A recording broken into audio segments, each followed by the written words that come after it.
Okay, everyone, welcome to Marketing 459, Personal Selling and Sales Management. Okay, this is chapter 2, Strategic Sales Force Management. Strategic Sales Force Management. Okay. There's a guy named Sun Tzu. You might have heard about him.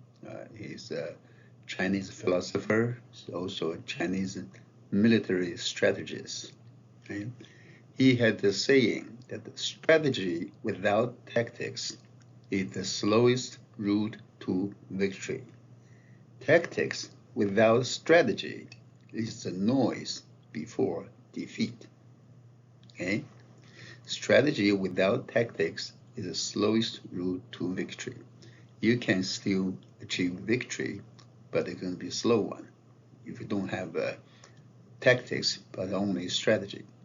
But if you have a tactics but no strategy, that's the noise before defeat. That's what he said. He believed what he said.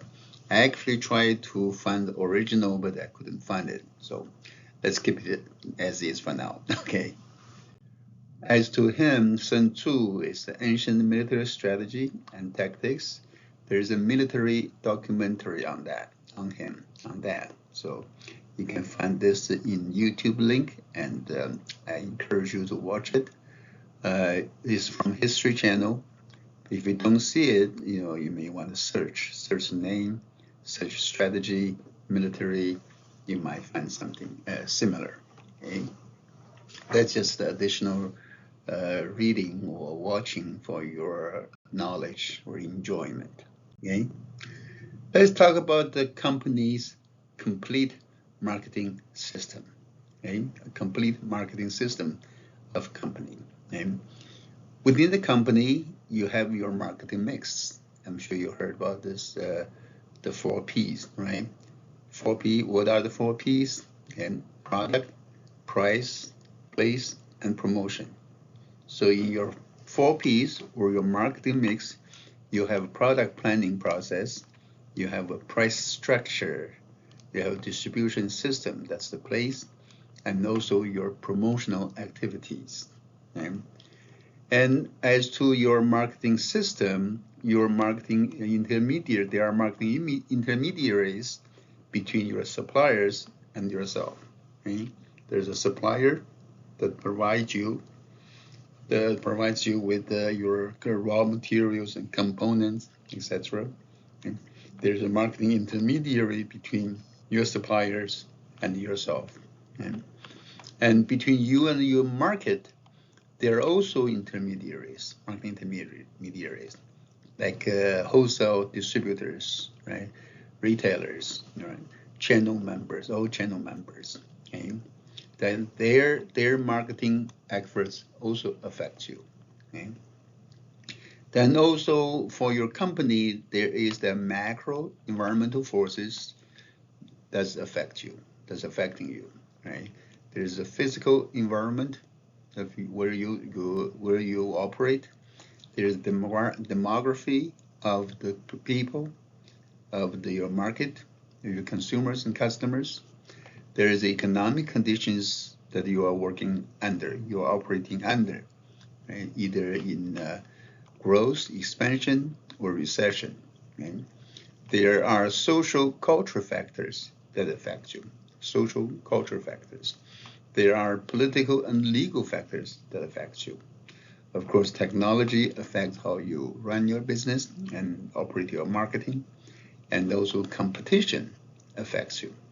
You have to watch your competition and know how your competitors' marketing strategies. Okay?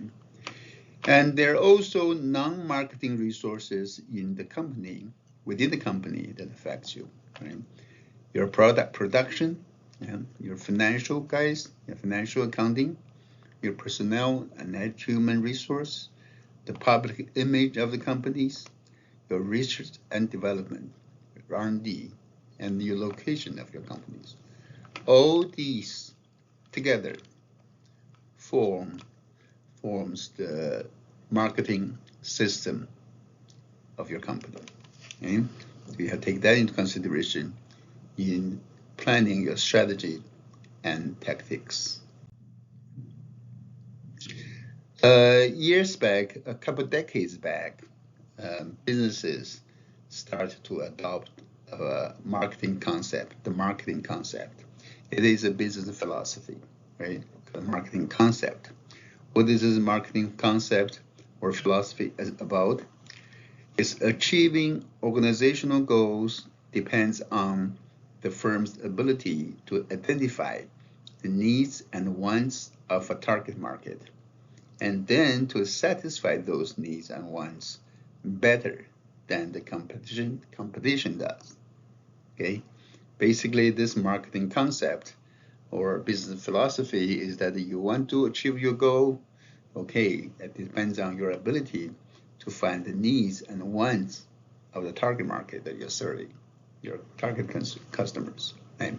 And then you want to satisfy those needs and wants better than your competitor. And you can do that, you're achieving the marketing concept. You can achieve market success. Right? So the marketing concept is based on 3 fundamental beliefs. Okay? First, the company planning and operation should be customer or market oriented. Remember, when you say market is always people or company or groups or customers. Okay? So your planning and operation should be customer or market oriented. Second, your marketing activities in the company should be organizationally coordinated. Right? Within your organization, you must coordinate all your marketing activities in order to achieve the goal. Okay? And third, the goal of your organization should be to generate profitable sales volume over the long run. It's for long haul. It's not just for current year, current month, or current period. It's for the long run. Okay? So these are the 3 fundamental beliefs where the marketing concept is based on. Okay? The marketing management, the management marketing activities within company has gone through some evolutions, you can say, has evolved over the years. Okay? The early stage was called the production orientation. That is, it focused on mass producing a limited variety of products for as little cost as possible. A good example of that is Ford Model T cars, if you remember. Back then, Ford produces Model T cars in mass production, a lot of them. Almost every household business in America has one. Right? During that time, Ford had this slogan for their Model T. They said you can have any color you want as long as it is black. You can have any color of car Ford Model T you want as long as it's black, meaning that there's no other colors. There's just one color, black for Ford Model T car. Right? They use it for everything. The farmers use it. The farmer uses it in the field for irrigation, for doing all kind of things, not just for cars, for passenger cars. Okay? At that time, production is the key. The company like Ford focused on mass producing a limited variety of products, maybe just one product, for as little cost as possible so people can afford it. Okay? And then the next stage is called the sales orientation. That's the age of the hard sell. Now, it's not that you have like Ford Model T, basically had no competition virtually, and no other ones can catch up with it. So, but then later on, competition start to emerge, and then you really have to sell hard, hard sell. And so the selling of the product becomes the orientation, the key, not just the production, it's also the sales. And then later on, the marketing orientation emerged, right? Is the marketing, that's when the marketing concept first emerge. And it's not that you just produce something, or you just sell something hard. It is that you want to find the customers' wants and needs, as I just said earlier. You find the wants and needs, then create your product, right, and satisfy the customers' wants and needs better than your competition does. That's the marketing orientation. In the last 20 years or so, 20, 30 years so, businesses entered the stage of relationship orientation. That is a natural extension of the marketing orientation stage, and it is the orientation where the buyer and seller commit to doing business over a long time. They commit for a long-term relationship. It's not just ad hoc or a transactional type of sales. Okay? I'm sure many of you are using Apple phones, cell phones, right? Maybe a few of you use Samsung cell phones. Okay? What do you think of the fight between Apple and Samsung? We know that they're fighting hard, right? Samsung's trying to gain market share from Apple, on the smartphone business, right? But do you also realize Apple actually work with Samsung? They actually work together on many of the components of a smartphone. They actually do that. So they fight with each other. They also collaborate with each other.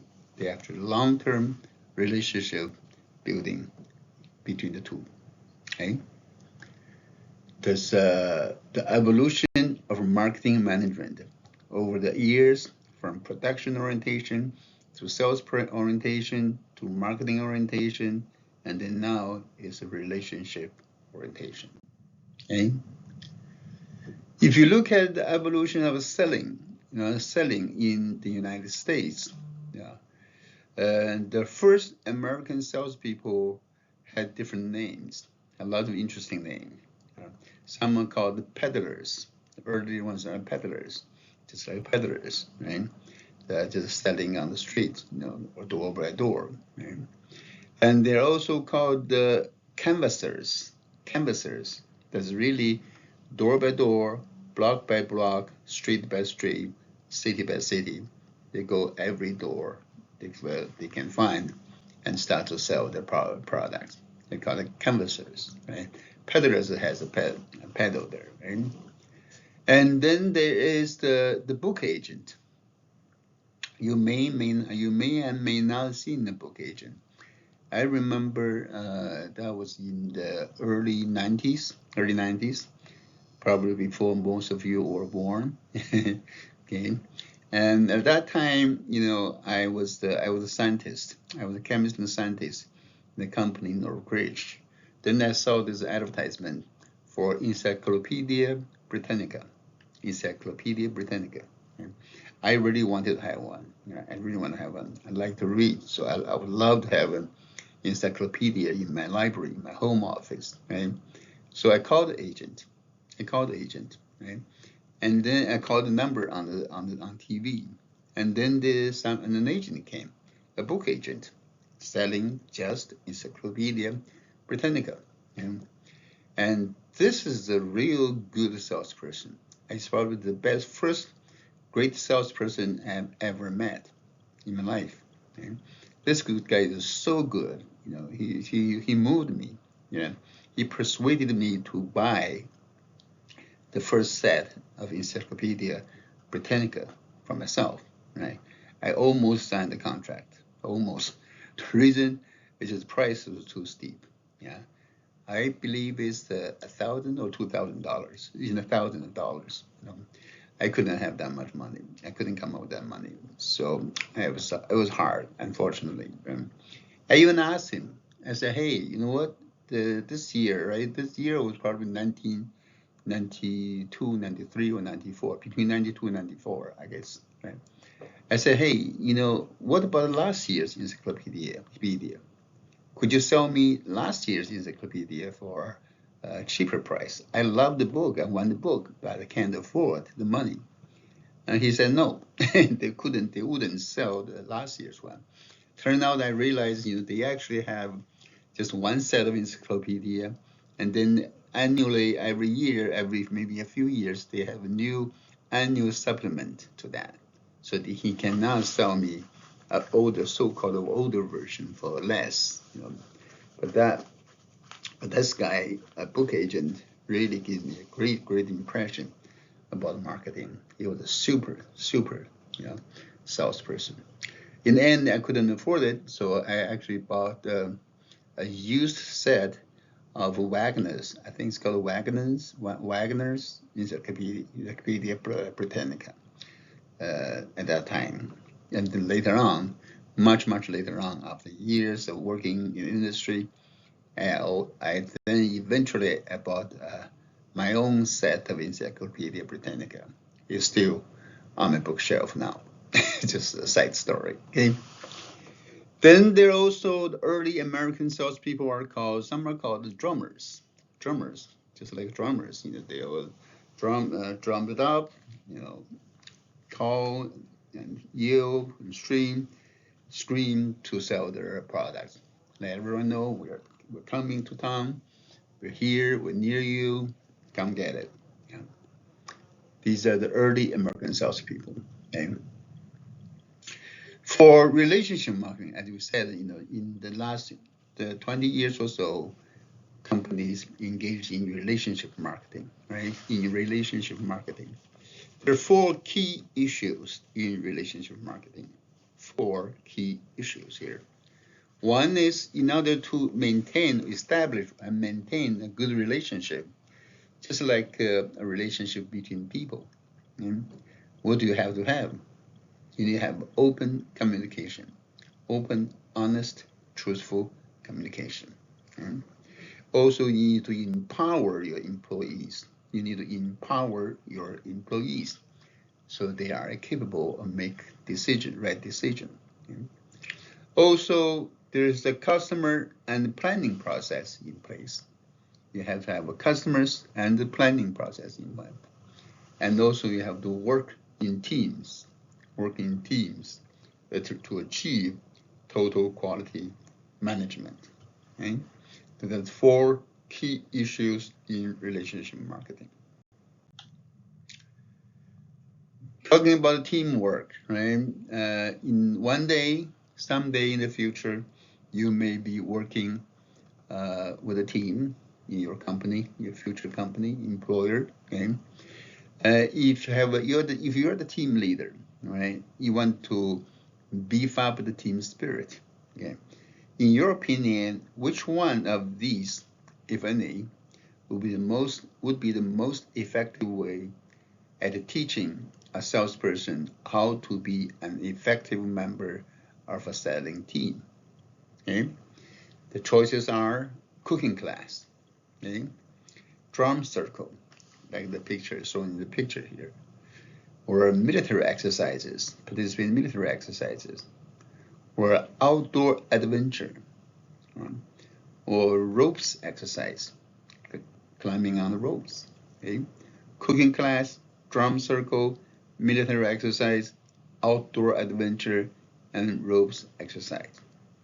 What do you think will be the best way to teach a salesperson how to be a team member?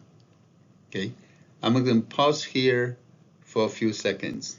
I'm going to stop here, then we're going to resume. Okay, I want you to think through, come up with your answers in just 30 seconds.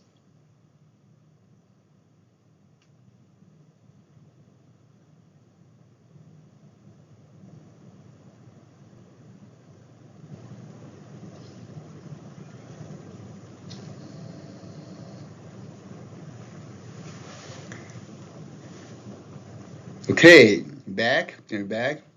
Okay, I hope you have come up with some answers, right?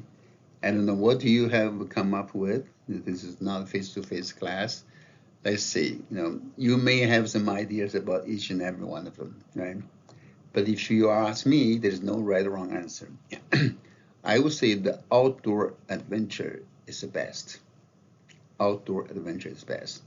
If you have a team, you're going out together to a mountain, mountain trail, as camping, spend a few days, through even 2-3 days outside in the wilderness, you notice that you really need lots of teamwork, cooperation, assistance, helping with each other to survive the whole team. So during that time, you can really foster a great relationship, team spirit, and train the person to be an effective member of a team. Okay, think about that, right? Take your team out to an outdoor adventure, maybe to the Smoky Mountain National Park or somewhere. Okay. All right. Integrating. Okay. Within the company, you're going to have a marketing function, and you have a sales function. You have a marketing team, you have a sales team. Sometimes these two teams are one. People in marketing and sales, they just one group, but sometimes they are separate depending on the size of the company. Okay? And the marketing executives are here to develop marketing strategies. Okay? The marketing executives are the ones to develop marketing strategy. And your salespeople are here to implement the strategy in the field. Okay? Marketing devises it, salespeople carry it out. Okay? Also, you need to integrate your production and sales. Right? Production team makes what sales team sells. You see that, right? You have to produce it and sell it, right? So there need to be a close integration or accurate forecast needed, or you're gonna have problems, okay? If you produce too much, there's a problem. If you produce too less, that's not a problem. Underproduction will lead to dissatisfied customers. Underproduction, not producing enough, right? Overproduction, produce too much, you're going to have excessive, costly inventory, which is wasteful. Okay, so sales and production also need to be integrated and work together. Okay. So in the strategic planning process, when you plan your overall marketing strategies, there are three stages here, basically, right? First, you need to set your objectives. Second, you need to formulate your strategies. And then thirdly, you need to develop your tactics. Okay. So what are the objectives? Objectives are the broad goals around which a strategic plan is formulated. So basically they are your goals. Okay. So the objectives. Okay. What are the strategies? Strategies are plans of action. Plans of action. But plans of action, when we say strategic plan or strategic actions, we normally refer to plans that last longer, broader, right, in larger scale, and last a year or longer. Okay, that's strategies. Right? And tactics are the specific activities that people must perform in order to carry out the strategy. Okay, so the three stages in strategic planning: objective setting, strategies formulation, and tactics development. Okay. So, and also you need to transform or align your strategy, marketing strategy, with the corporate strategy, okay, company strategy. Our marketing objectives and strategy need to work together. Right? On the left, you have the company strategy. Okay? Company objective may be to earn 20% ROI, return on investment. That could be your company's overall objective, earn a 20% ROI. Yeah. What is the company's strategy to achieve that objective? Increase market share by 10%. If you can increase your market share by 10%, you can earn a 20% ROI. Okay. Then for the corporate strategy, of increased market share at 10%, that turns into marketing objectives, right? In the marketing department, you need to make sure you can achieve these objectives of increased market share by 10%. And what's your strategy to achieve that objective? Increase share by 10%. You need to increase share of customer business. Okay, that's your marketing divisional strategy. That is increase share of customer business. Okay. Next, from marketing strategy, increasing share of marketing customer business, you need to turn that into a sales force strategy. And the sales force objective in this case is increase share of customer business. That is a marketing strategy, right? Become your objectives. Then what's your strategy of achieving that? Increasing share of customer business. You want to, your strategy could be build long-term customer relations. Long-term customer relations to increase the share of customer business. Now, what are the tactics you have to adopt to achieve the strategy? To achieve the strategy of building long-term customer relations, you can develop sales teams, provide bonuses for greater customer share. Okay, so that's how you transform from corporate strategy to division strategy to sales force strategy. Okay. There are some trends in strategies and strategic planning. Okay, strategic planning that you should notice, you pay attention to. First one is internet selling. Selling on the internet, e-business, e-commerce, etc. Right? And also companies now use multiple sales channels. Maybe they have online presence. They also have brick and mortar stores and some other ways. Okay? And they may develop multiple relationship strategies. That's another trend. Right? From transaction, they change from transition selling to consultative selling. Remember transition selling? What transition selling is, what the consultative selling is. Right? So in this era of global warming, toxic waste, well, global warming is questionable now. I can see, right? They call it climate change now. Okay? That is also debatable. Okay? In this era of toxic waste, pollution, and other concerns, marketing executives must act in a socially responsible manner if they wish to succeed or even survive. So that's some latest trend in strategic management that you need to take into consideration. Okay. Last but finally, let's talk about the CRM that we mentioned before. CRM, or customer relationship management. Right? What is a CRM, customer relationship management? The CRM practices involve a high company-wide software application utilizing advanced computer and internet technology.